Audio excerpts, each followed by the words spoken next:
And I'll let you know a little bit later about some upcoming lectures for the fall. But now I'll turn it over to Charlie. Thank you. Thank you, Lorraine, for those nice words, and thank you, Cindy, for running the slides and helping to set this up. I really appreciate it. So,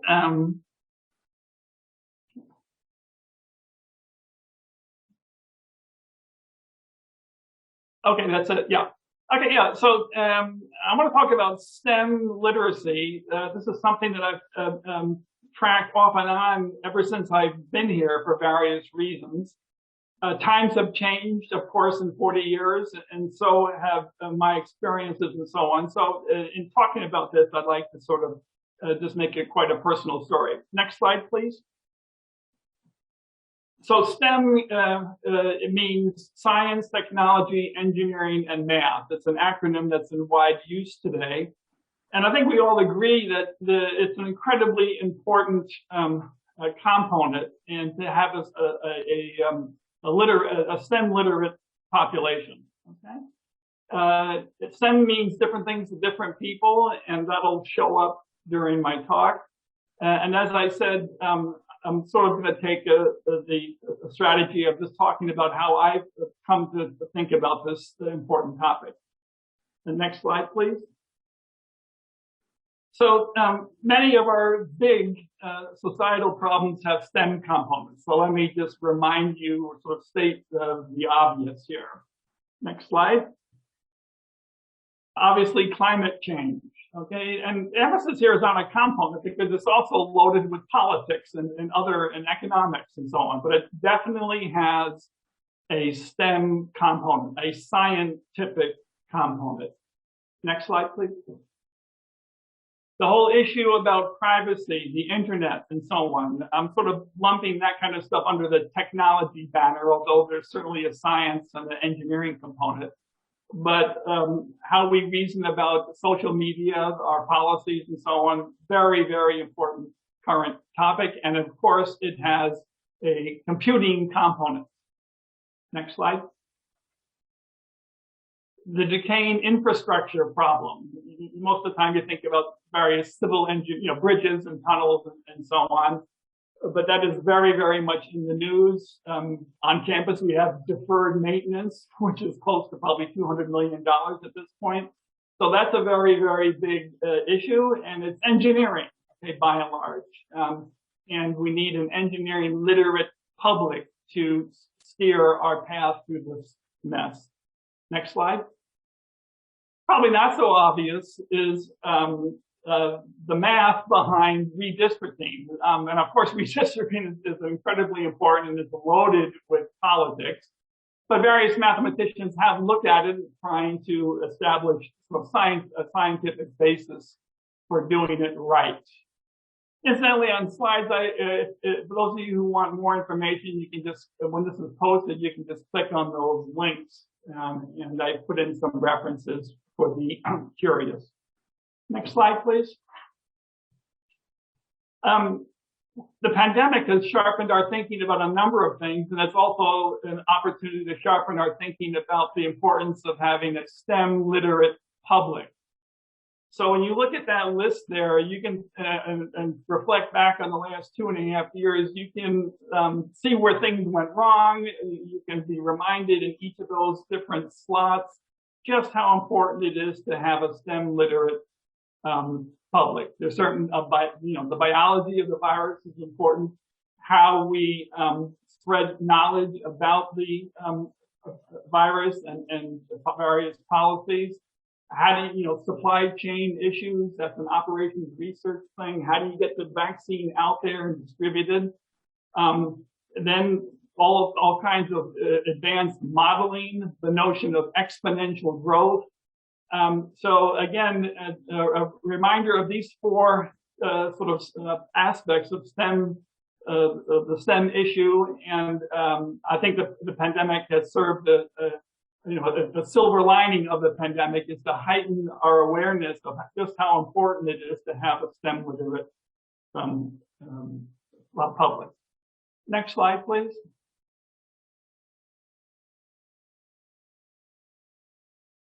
There are two sides. There are many, again, as I mentioned at the start, there are many ways of thinking about STEM literacy, but here are two kind of handy perspectives. One is kind of inward facing and touches your own private lifestyle. So we'd expect you to be able to track STEM issues, and you're willing to affect your lifestyle based on scientifically supported findings. You know, for example, 20 years ago, you probably never thought anything of throwing away plastic, but now you're motivated to recycle plastic because you understand why it's important. Okay? Then there's sort of an outward-facing, more proactive approach where you're really into fossil fuel legislation and you write your congressman or your senator about that. Okay? So these are some attributes of STEM literacy, two different ways of sort of thinking about it. Next slide, please.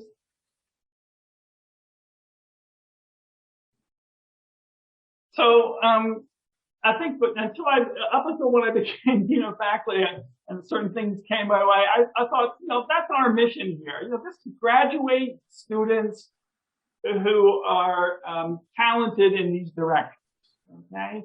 That they're STEM literate, they know enough about science, technology, engineering, and math to interact and be useful citizens when those issues come up. But things have happened that have changed my view on that it's not enough. Next slide, please. Let me just pause here. Are there problems with the viewing the slides? Yes, people are saying that they're showing partially, and I'm not sure exactly why. I'm not either, Cindy, because I could see the entire slide. I'm not having that problem. I don't know if they're on an iPad or a computer. That may be part of the issue. Okay, well, let me just keep going here. Yeah. This will be, not that it's particularly helpful now, but the slides will be posted on the CAPE website. But anyway, I apologize if there's obstruction there. Anyway, and I'll come back to this at the very end. There are two big gaps that I've, and I always sort of knew about them, but they became pretty important, I think, fairly recently in my professional life. So one is this notion that there's a shortage of STEM majors who become STEM high school teachers, okay? And this shortage interferes with us having a STEM literate population. There's kind of a long-term aspect to this, but it's a very important gap that I think has to be included when you talk about STEM literacy and what we're doing about it. The second one has to do with non-Western mathematics and its profound effect on Western culture, okay? The base 10 system we take for granted. The symbol 0 we take for granted, but these are monumental events in the history of mathematics, and they're they come from the East, okay? And this is underappreciated. And I think that has some very important consequences. So I'll come back to these two things towards the end of my talk. Next slide. So here's my resume, so to speak.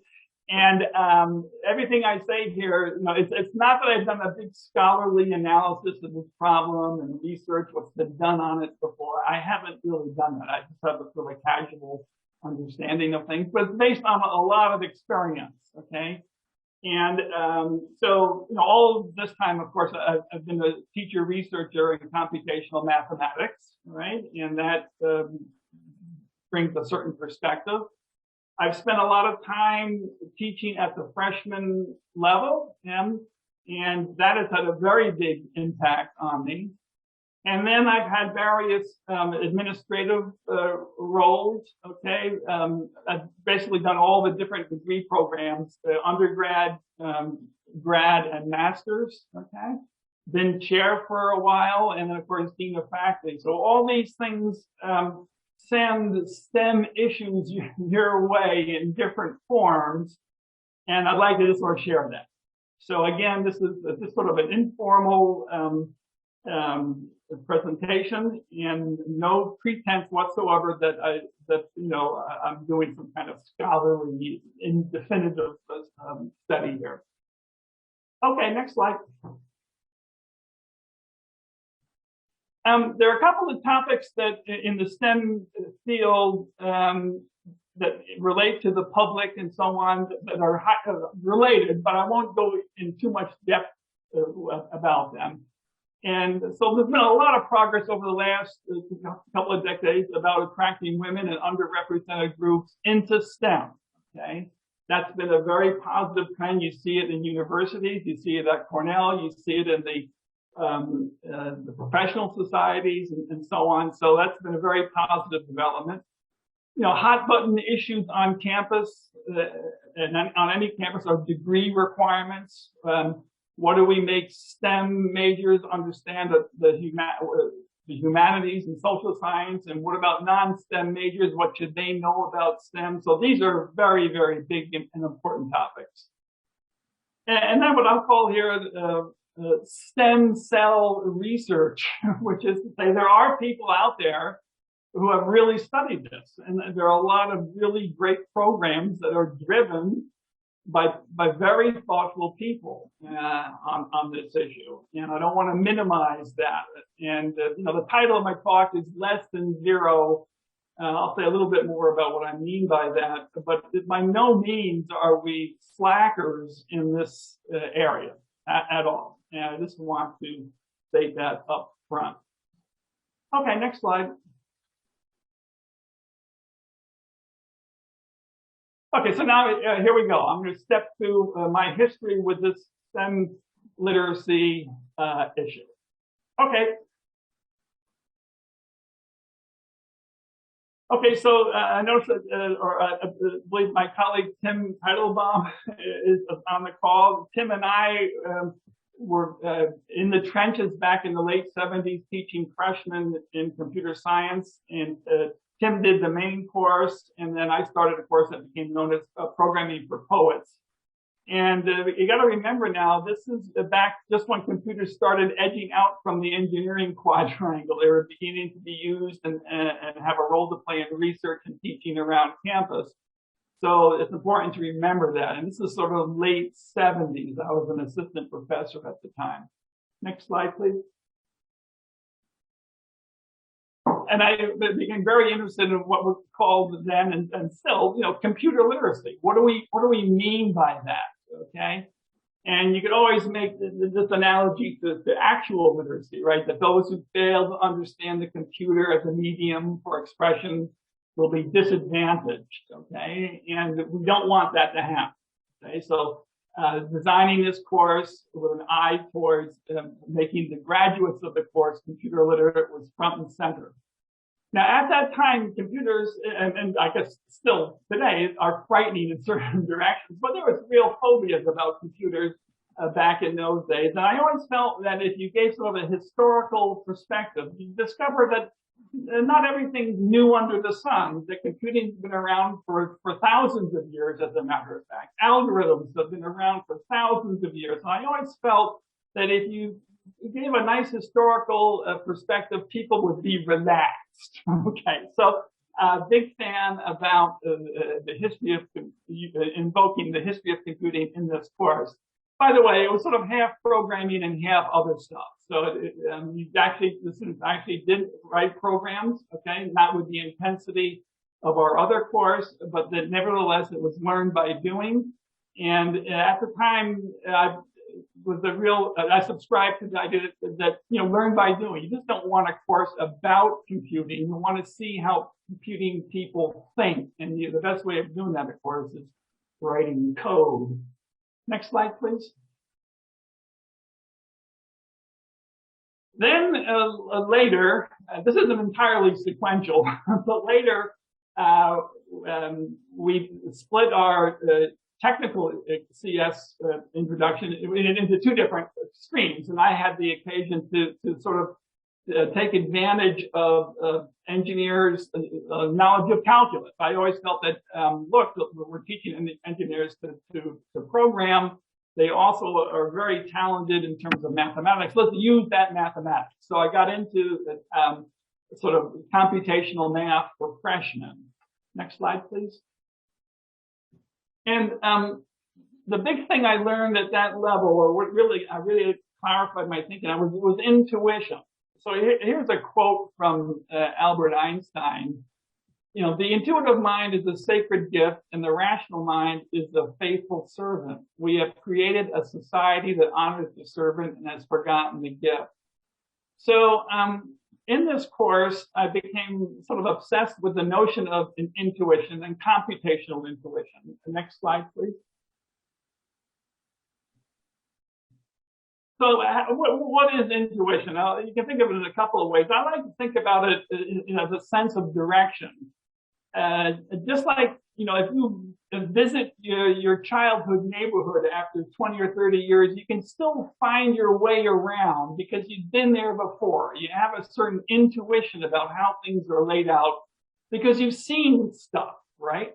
And that was the same idea in this course, that you would see the course was sort of like a trip from Chicago to LA on 66, and what you see out the window is what you remember. The details, you know, the power windows, all that kind of stuff, you don't care about. Years later, you'll just remember what you saw, right? And so during in this kind of course, I want students to develop computational intuition in a number of different directions. So that they could find their way around, so to speak, into the computational side of engineering and science. So, big fan about intuition. Some of my colleagues in the department are much more mathematical, and that's very important. When you write a program to control a missile silo, you want to be able to prove in a rigorous sense that it does what it's supposed to do. But there are other occasions where you don't have to be so formal, and that's where intuition comes in, and I became a big fan of it. Now, how does that relate to STEM literacy? Next slide, please. So, you know, we have this sort of funny relationship with experts. You know, we respect them, and you should respect experts. And you don't want to just dismiss them out of hand because you disagree with them. But the experts need foils. They need STEM, literate, intuitive, non-expert foils. Right? Pushback, all right? It's not a sign of respect to challenge someone who has studied some STEM problem for years and has done research in the area. You still can stand up to that person and say things. And intuition is something to be respected and valid, and that's the vehicle. Right? You can have intuition about a problem even though you've maybe only spent, you know, a week thinking about it as opposed to years and careers on it. So intuition has an important role to play in the dynamics, I think, of the STEM literacy. Next slide. Okay.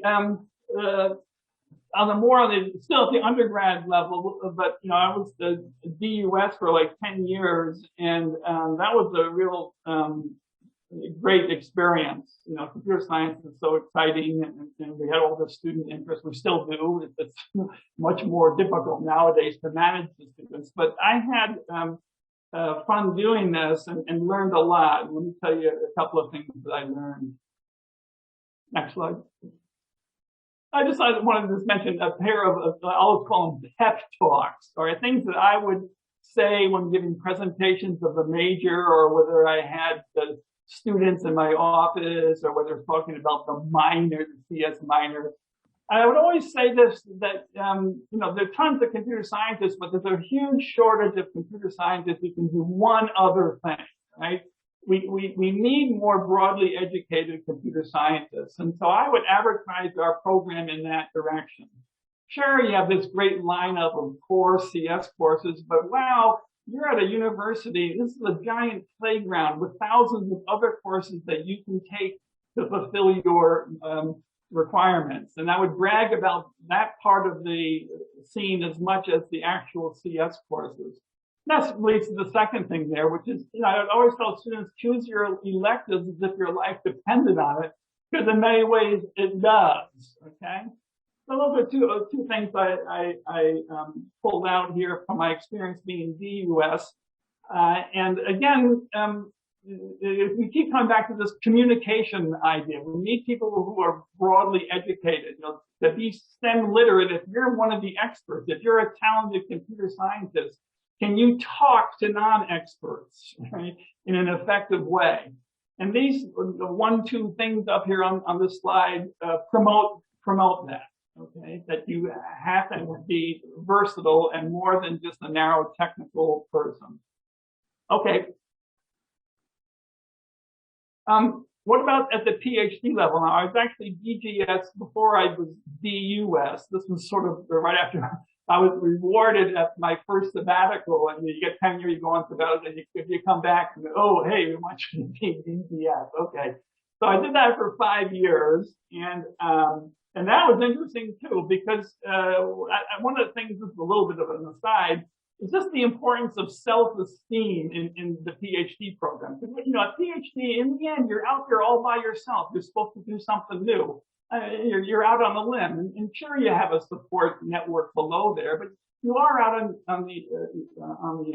all by yourself. And the importance of self-esteem really became apparent to me as I ran our PhD program. But there were some other things as well that came up, more germane to this topic of STEM literacy. Next slide. And these again were in the the communication realm again. All right. One thing that this has to do with writing. Often you'd hear students say, "Well, I've done the research, now I got to write it up." And I think that's a real fallacious A then B type of description. Writing is research. The act of writing up your notes will no doubt expose new things and things you have to correct. So I always tried to give the PhD students a perspective that you should write things up as you go along. And then another thing here, which is, a variant of can you talk to non-experts about your work? Let's say that, but actually put a time limit on it from 1 minute. And in my professional society, or our big conferences, we have poster sessions where people have a poster and you walk around and look at it. But an innovation that was started about 5 years ago is that everyone who has a poster session has a 1 minute slot in the main meeting hall where you get to advertise your poster and convince people that you should come around and chat about it with me. So it's good journalism, and I just have no respect for people. If they give a 20-minute talk or a 1 minute presentation, what I do is too important, I can't fit it in there. That's just not the case. You really have to be able to say what you do in a limited amount of time, and that's because we're all so busy. Another development that's been around now for probably 20 or 30 years, and I'd always encourage people to buy into the idea, is the broader impacts component that has to attend any NSF proposal. And it's in this paragraph or two where you have to sort of describe what you're doing and why it's important to the public. Now, of course, the NSF wants to be accountable to the taxpayer, but it's an extremely good exercise. So again, you see these things, everything's sort of communication related. And the idea here is we're producing PhD students. These are STEM experts, and we want them to be able to communicate their important work to non-experts. Next slide. Now, what about the master's? So I did this sort of towards the end, just before I became dean of faculty. So I for like 3 or 4 years, I ran the Master of Engineering program, and I felt when I was asked this, that you got the wrong person. I've been in academics solid since kindergarten. So that's 4 years. I've never worked for a company. I've consulted. I've spent time in labs and whatever. But you certainly have the wrong person. Nevertheless, I'm one of these people that can't say no. So I said, yeah, all right, I'll do it. But it turns out that that too was incredibly interesting. It was all because of, entrepreneurship was just getting big at those times. This was like, 2013, 14. Cornell Tech was revving up. That was very much a master's scene. So it was a really exciting degree program, and I wanted to understand it better. And next slide. And here is how it kind of, again, has a STEM literacy component. So Jay Walker is one of our most famous alums. He founded Priceline and did other things, the ILR graduate. He won one of the university's Entrepreneur of the Year awards recently. And here's a great quote from him. It's about entrepreneurship. And again, I came into this degree program, a regular professor, teaching research, what's entrepreneurship? I wasn't an entrepreneur, but it turns out it's a really interesting activity. And the key thing here in the middle of Jay's quote is, as an entrepreneur, you need humility to know what you don't know, because customers, aka venture capitalists, think differently, often in ways that have nothing to do with science, logic, or evidence. So I really like that idea, which again, is communication, and you don't come when you're talking to a non-expert, you don't go in there with your elbows up, ready to take on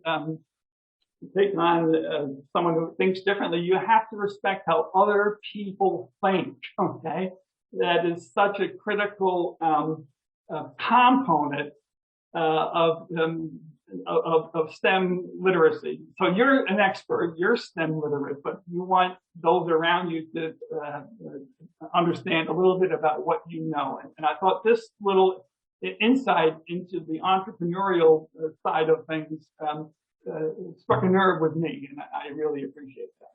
Next. Charlie, you have a question and a comment from Norm Scott. Sure. A comment and a question. Fairly recently, what has happened in the engagement of computer scientists in Cornell Institute in digital agriculture? Thus, do you think that there is more interest in CS in addressing applications? Okay, yeah, so digital agriculture isn't a brand new activity. It's been around for a couple of years. I do know, I can't name who is in the mix there, but I do know that there are connections between CS and various crop scientists over in Cal. I think that's a very active, and it's a great bragging point. You love the research that really spans the campus, and that is and which is also important. So there is work that way. And in terms of applications, yes. I mean, I think if you look within CIS, the information science department, which has grown up now a lot in the last 20 years or so, reflects that. I think applications drive basic research, and you find interesting, deep research problems coming out of concrete applications where there are challenges to do things certain ways. So yes, I would say that compared to 40 years ago, the profile of applications in CS is much, much greater than it was when I started out. Yep. Thanks, Norm. Next slide. Okay, being a chair, what in the world, what can come your way in that venue? So I did that for about 7 years. Let's look and see.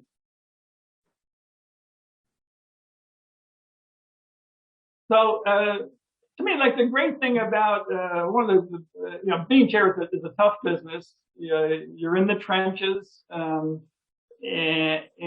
you see things in a really unique way. And my favorite part of that job was just all about young people and hiring someone new and watching their career unfold, and to help create an environment so that it unfolds in a nice way.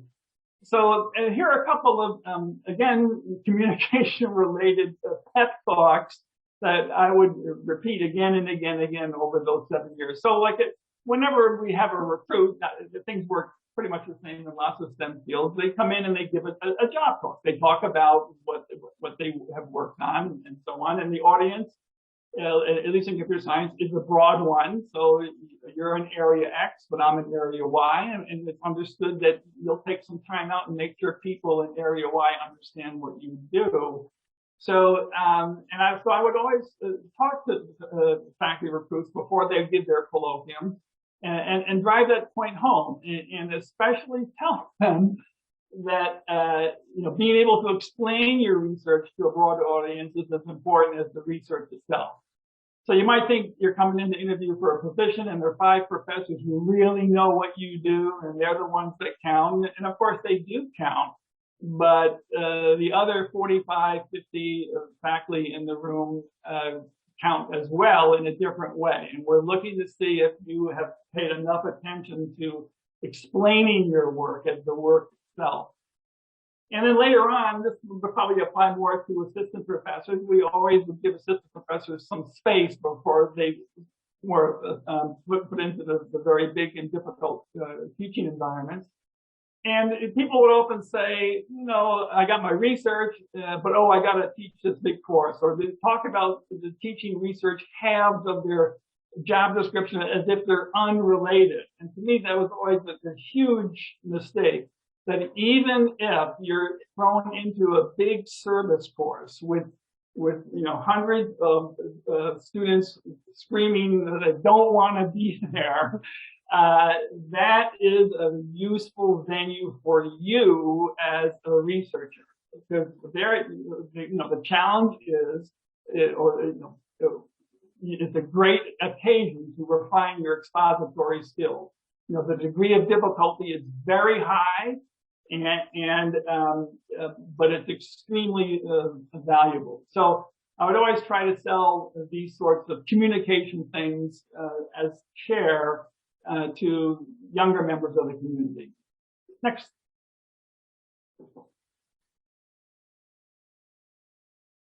Now that when I became dean of faculty, one of my projects, which is ongoing, was to totally review all the processes that hang off the tenure track. Okay, from the moment you're hired to 3-year renewal to preparing your tenure dossier, to how we pick letters. Everything it should be reviewed and with an eye towards making the whole process more transparent and so on for the candidate and also the individuals in the department. But there's definitely things I learned in this project as well. Next slide. So I would say that over these 40 years, the profile of teaching in the tenure process has increased, and that's been a great positive. So when I started, teaching is important, but it never had the explicit component it does nowadays in the portfolio. And you might say, well, if you're cynical, you would sort of say, well, the university, we have to pay attention to teaching because that's where our salaries come from, and it just looks bad if teaching is sort of like a second-rate activity. Okay, so that's one component. And but what I would like to see happen more is this sort of second thing, which is to say, grad teaching is a smart thing to do because, as I mentioned earlier, it's the best way to refine, one of the best ways of refining your expository skills. And the long-term well-being of our profession depends on how this plays out. Tenure is all about, it's a 40-year commitment. You have this great long-term thinking that goes on and attends the tenure process, as it should. It's a dramatic commitment to an individual. But it's an occasion where you have this long-term thinking. But I'd like to see more long-term thinking. Again, it's not just to placate parents. This is essential to our long-term well-being of the profession. And and I know we're moving that way. And I'm by and large very happy with how teaching is handled in the tenure venue. But I think we're going to have to raise this important point about just how tightly coupled expository skills are to our research programs. Next. Okay, now here's about a year in, or actually my first year, I was on the research committee. We hired Martha to be president, and then there was an inauguration in the fall of 2017, and there were various program committees that were setting up various events, including the actual inauguration itself. And I was involved in that, and some surprising things came out of that. Next. In particular, I became really concerned that we might not be adequately clearing a path for STEM majors who want to become high school STEM teachers. Okay. So where in the world did this come from? How is this connected to Martha's inauguration? Why did this cross my mind? Why has it become a gigantic worry for me? Next. Well, you may know that of our 14 presidents, 6 of them have University of Michigan origins. And I love this fact because I'm from the University of Michigan. Okay.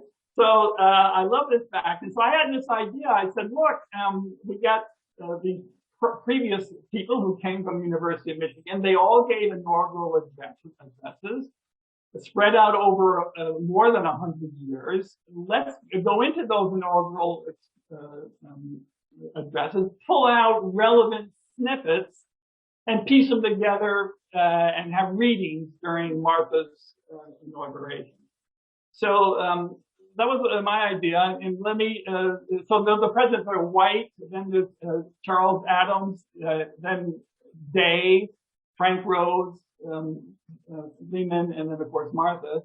Probably the least known of that is Adams, and he became my favorite because when I was researching possible snippets to make these for these readings, something he said really hit home. Next. So again, we're talking more than 140 years ago. So here's something, a couple of sentences from his inaugural address.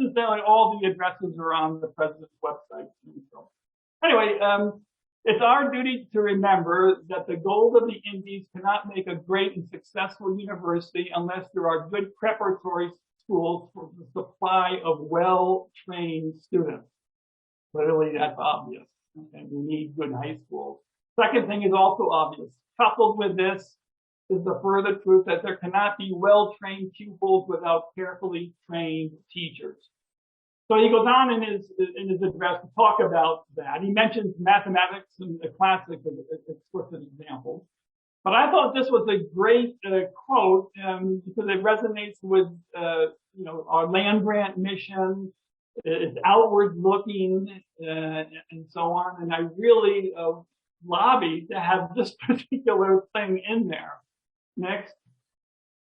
But it was not used, okay? I'm not big or anything like that, but I thought it was, it's kind of a slightly telling rejection. They picked some other kind of flowery part from his speech, and that was fine. But, I really started talking to other people about this, and hey, what if you have a STEM major who wants to be a STEM high school teacher? Do we make life easy for such a person? Next slide.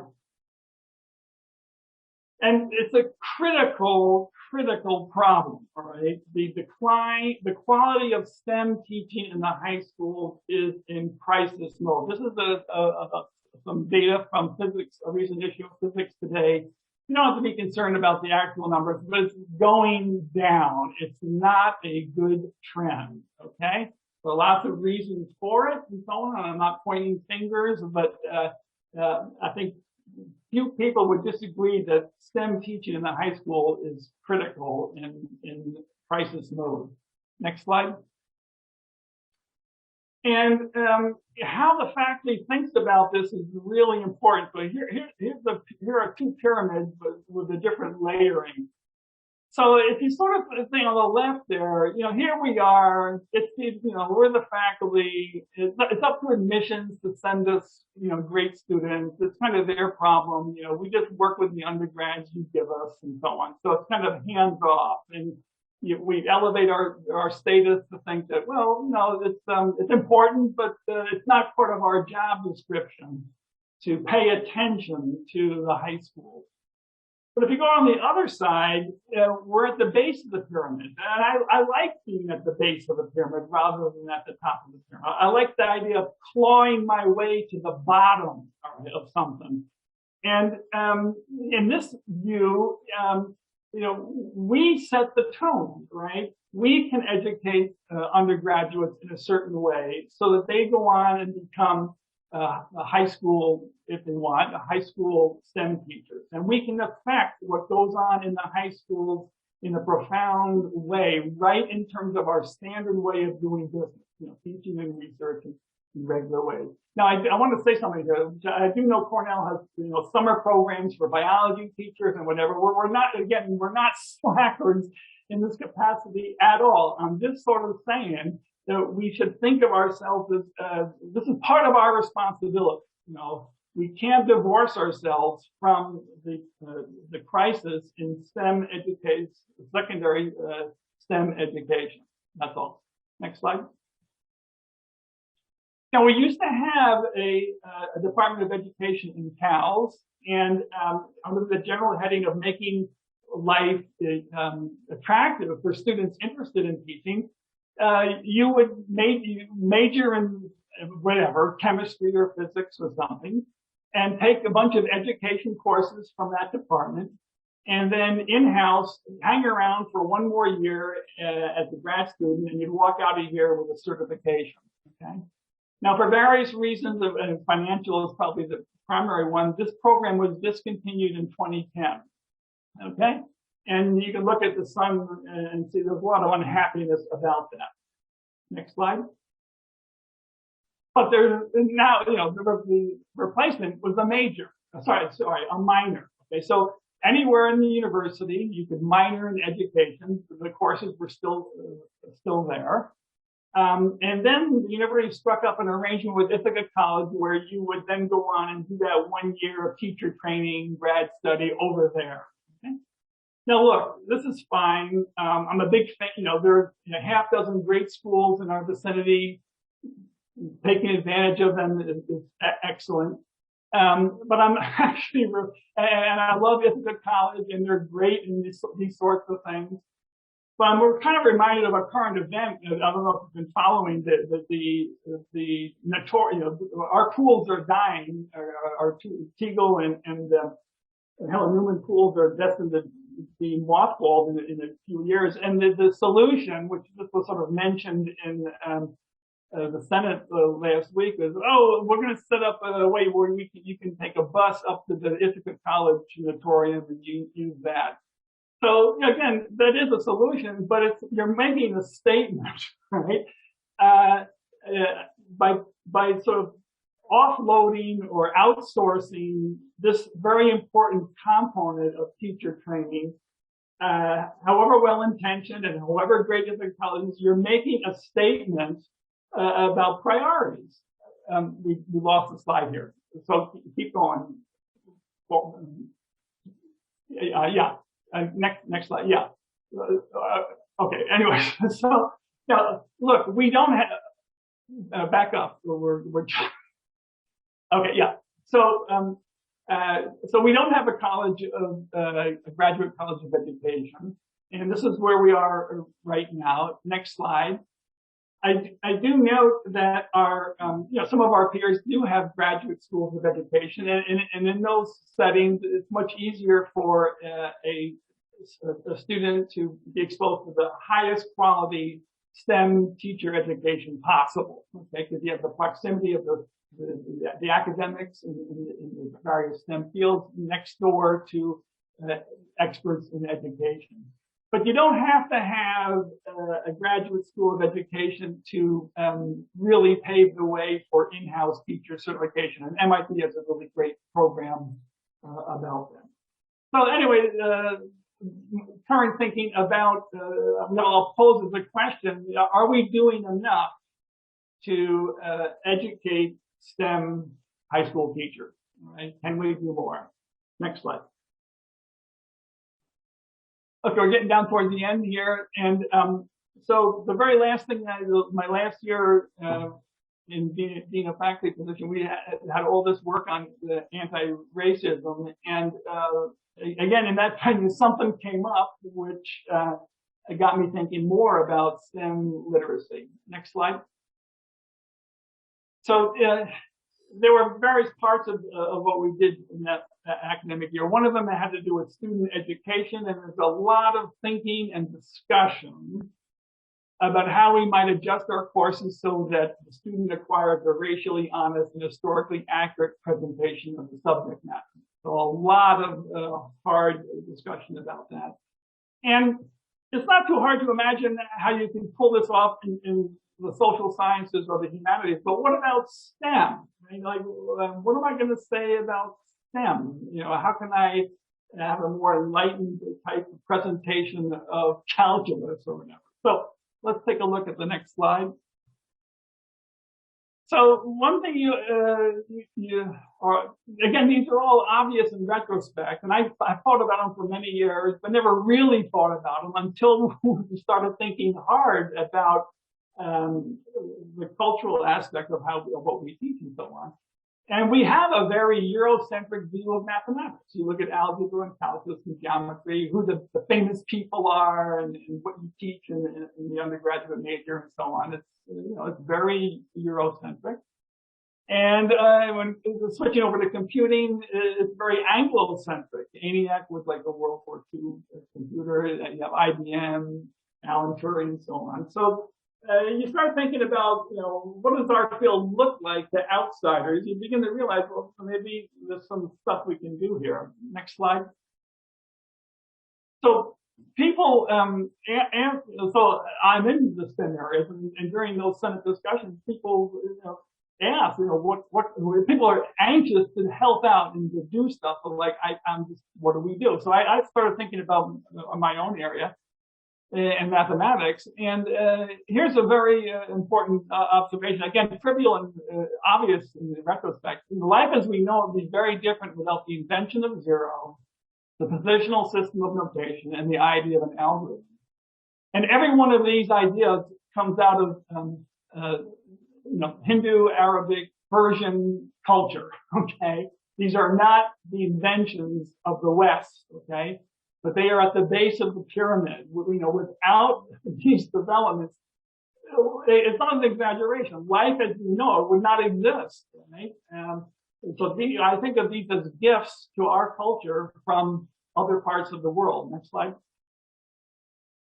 So let's just step through these very, very briefly. So the idea of symbol for nothing is dramatic, you know, and has religious overtones, and took hundreds of years to find its way into everyday mathematics. And there are a few people, you know, who figured heavily in that history. But as usual, it's not something you can really identify one person as the inventor. And you have people who popularize other ideas. So it's a murky thing. But nevertheless, it's something that has come out of Eastern culture. There's no question about that. Next slide. And, you know, how we do arithmetic, you know, why do we have zero? It's a placeholder, right? We have zero in the 1000th place. This notation is absolutely critical, okay? So again, hundreds of years to develop and find its way throughout the world and so on, but it is so absolutely important. Again, if we didn't have this, we wouldn't have cell phones, right? You know, so like it's absolutely fundamental. This is at the base of our technical society, all of these sorts of contributions. Next slide. Likewise, the notion of an algorithm, it's Al-Khwarizmi was a 1850 AD Persian mathematician or whatever. The notion of algorithm comes from his from his work on algorithms for addition and subtraction and division and so on. And he's famous for that. But here's a slide I pulled off the again. It's not as if he invented algorithms. In fact, there's stone tablets from Babylonia that are like 4,000 years old, where the notion of an algorithm is very clear. So again, let's not get stuck into who invented this, who was first. But again, the key idea is it's not a Western civilization development. Next slide, please. Okay, so I guess this to me is the big punchline here. If we don't appreciate, failure to appreciate this heritage is perhaps the most consequential form of STEM illiteracy. It feeds into this us versus them scene that we see in international relations. And maybe it's naive to think that if we had a greater appreciation of this, there'd be more harmony in the world. And so maybe that's naive. But still, it is a major, major underappreciated oversight. Okay? And when I think about expanding what I think of as STEM illiteracy, this is front and center. Okay? And it's really a shame. STEM, myself included, I think we've fallen down in a major way in this regard. Right? That mathematics is part of culture, and we just haven't done a good job of convincing people about that and about this very glorious kind of history. Next slide. Okay, let me wrap this up with a little metaphor. Next slide. So, STEM achievements define a great skyline, and if you're in Hoboken, New Jersey, and look across like this, you see the skyline, you can brag about it, you can, talk about how great all these things are, and so on. And this is like the Cornell Chronicle kind of point of view. Okay, but the next slide, which is that STEM literacy is the infrastructure that makes this possible, and it's underground. Okay? It's under the street. Okay, it's hard to brag about. Okay, but we have to learn how to brag about it more. Okay, because it's very, very important. So we have to become as articulate about these sorts of things, the infrastructure, the nitty gritty, the street view, we have to be as articulate in that regard as we are about the Nobel Prize results and that great skyline. Okay, thanks. Thank you, Charlie. Thank you, Charlie, so much. We do have one question. So far, I have a couple myself, but one question we have. So notation for nothing is pivotal. Who invented the notation for everything? Infinity. Oh, that I don't know. But on the subject of notation, I grew up in math, and when you grow up in math, you say, well, the theorems are important. Then below them are the lemmas, and below them are the corollaries, and then you have the definitions, and at the very bottom is the notation. It's actually the reverse. Notation is everything, and you don't have to convince a researcher in programming language about that. Notation is everything. It defines how you think. So I don't know who invented infinity. It's 1/0, so that's interesting. I'm sure there's a glorious history and an interesting history about that. But I like that question because notation is everything. And the second question was? Well, we don't have a second question yet, although I have a question. Again, thank you. I certainly learned a lot from your talk, and I did not know of how zero was invented and where it came from. I understand its importance. When I was in grad school, my discipline is psychology. And when I was in grad school, it was before Windows. And so I had to write my programs. And I think had a better understanding of what was happening. I'm a psychologist, but my research was quantitative. So I think I had a better understanding of what the computer was doing with my data. But now we have Windows, and you just click on something and magically all this stuff happens in the background, but it's harder to manipulate actually what you're doing. So I wondered what you thought about that in terms of STEM literacy. Yeah, that's my question. Right. Yeah. So this is sort of I like to think of that in terms of like what's under the hood. Right. So right. You don't have to be a mechanic to drive your car, but if stuff goes wrong, it helps to know a little bit about that. So I agree, and it's certainly the hallmark of software engineering and that tradition over the last 20, 30 years is to make things easy and easier and easier to do. So the question then is, I would say, when you talk about instruction, that it's still important to have students think algorithmically. It's still possible to do that even though you have these very high-level tools. How to reason in step-by-step fashion, which is the hallmark of algorithmic thinking. You can still do that, but the way, how you do it certainly has changed. And as you said, we have these very rich environments now for doing computing where you don't have to understand how things work. But see, that sort of sets the stage for this oversight, right? You don't even we don't have to think about any of these details, and so the likelihood of underappreciating what's under the hood is greater. But yeah, so that often was a critic of computer literacy courses is about that. I don't need to know how to program anymore. Why do that? So we're but I think in some controlled way, you want to think in terms of algorithmic thinking. It doesn't have to be low-level programming. It can be high-level, but you still have to exercise your logical capabilities. Okay, we have more questions coming in from Brian. All colleges at Cornell want students to be broadly educated. Is this consistent with your argument that STEM disciplines need priority? Oh, I wouldn't say STEM.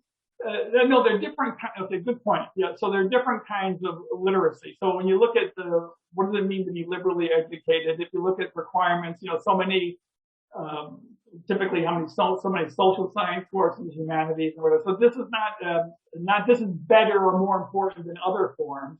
I'm just saying we have to pay attention to it. So I wouldn't say. I hope I didn't come across as saying this is a more important type of literacy than other types or whatever. So yeah, and I know each college. I've studied all the undergraduate colleges have different definitions of breadth. Okay, yeah. And they're always contentious. Students again have crowded schedules, and there's only so much you can put in there. So, but I don't think the algorithmic way of knowing things is just one of several ways of knowing things. Timothy has a question. I'm not sure how easily this will be answered, but how would you educate the public on how to use the internet to avoid some of the problems we have now? Okay. Is that a whole other lecture? Yeah, so so again, when I started out, there was certainly no social media. And the social media and the effects of that are much more recent. I would just sort of say, and I know within CS there are courses that are getting students to think broadly about some of these new technologies and their implications. So it's I guess I would sort of say there's not enough attention paid to these things, but there are. I know of faculty who are trying to create more thoughtful graduates in this regard. The information science department, in a way, is all about that. Really, that whole department. One strong research thread there is exactly that. What are the social implications of all these technologies, and how do we understand that, and how should that understanding direct our technical development?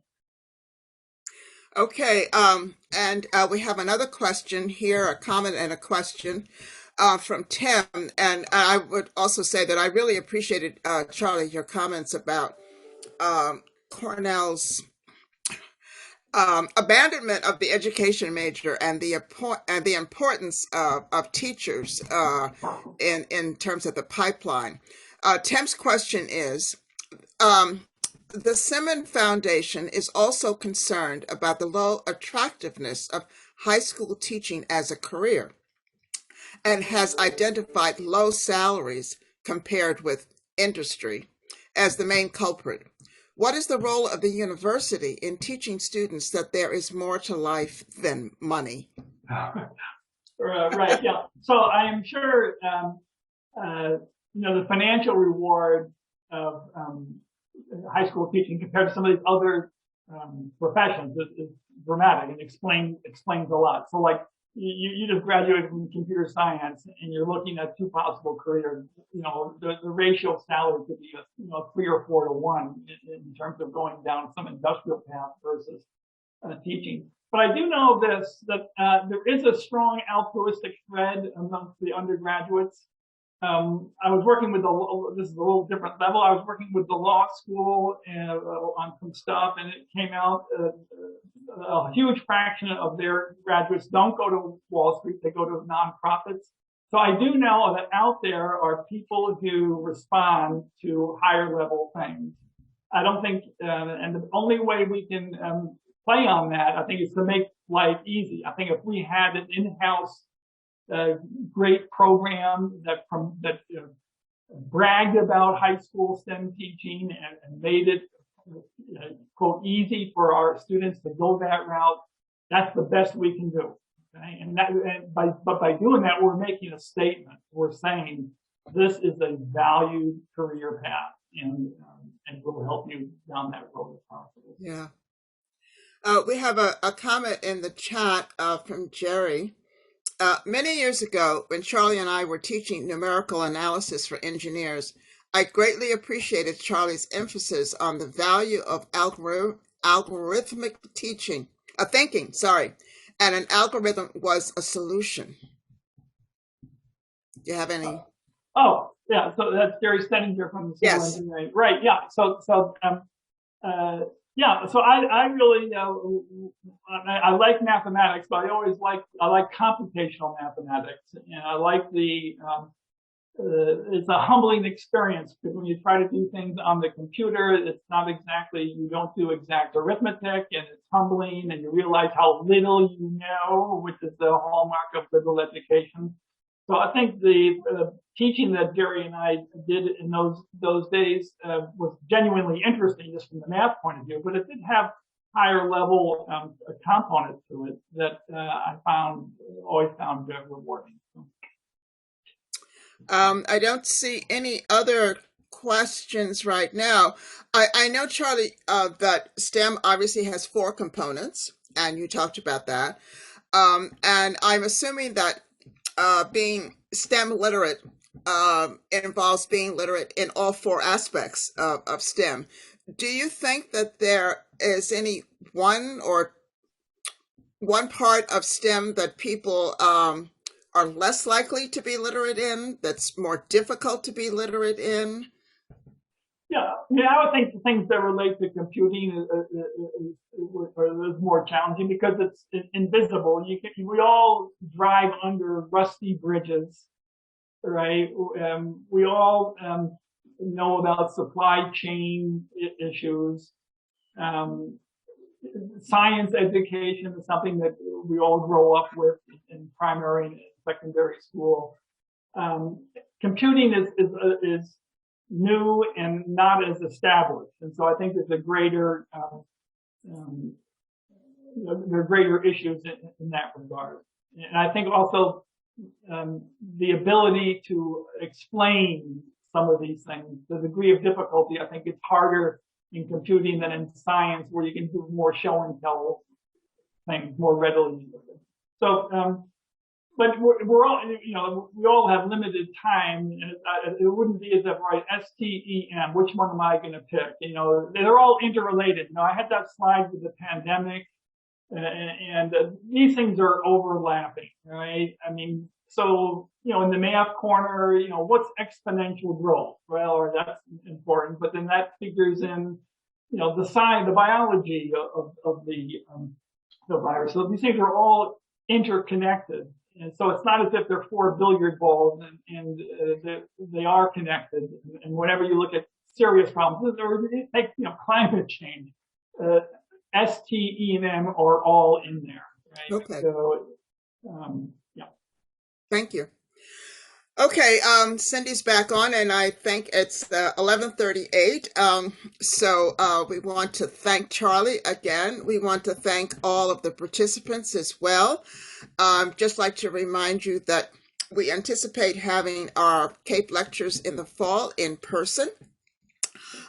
We will, two of them we know, we will have Susan Brown in October. She's from Agriculture and Life Sciences. And we will have Sandra Green in December. She's from the History Department.